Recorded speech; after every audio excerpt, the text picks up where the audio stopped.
नमस्ते प्रणाम सब गोटा के गोर लागे छी, प्रणाम करे छी। हम जनक नंदिनी आइ हम फेर से अहाँ सबके एकटा गौरी के गीत सुनबे ला एलहुँ हन।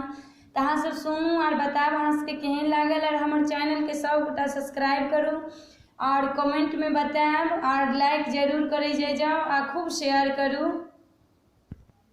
गौरी पूजन के भ गेल अबेर, सिया गेली खिसियाई है। गौरी पूजन के भ गेल अबेर, सिया गेली खिसियाई है। सिया गेली खिसियाई है सखिया, सिया गेली खिसियाई है। सिया गेली खिसियाई है सखिया, सिया गेली खिसियाई है। गौरी पूजन के भ गेल अबेर, सिया गेली खिसियाई है। गौरी पूजन के भ गेल अबेर, सिया गेली खिसियाई है।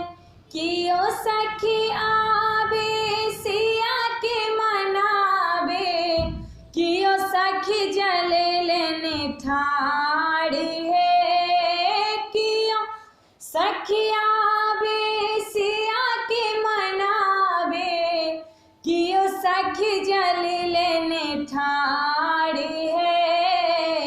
गौरी पूजन के भ गेल अबेर, सिया गेली खिसियाई है। गौरी पूजन के भ गेल अबेर, सिया गेली खिसियाई है। कियो सखी आबे सिया के मनाबे, कियो सखी फूल लेने ठाड़ी है। कियो सखी फूल लेने ठाड़ी है।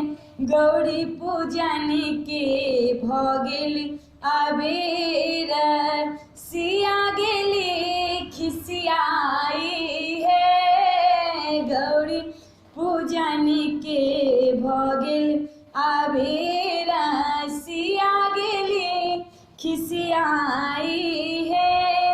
कियो सखी आबे सिया के मनाबे, कियो सखी नवेद लेने ठाड़ है।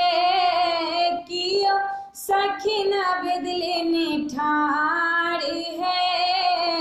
गौरी पूजन के भ गेल अबेर, सिया गेली खिसियाई है। गौरी पूजन के भ गेल अबेर, सिया गेली खिसियाई है।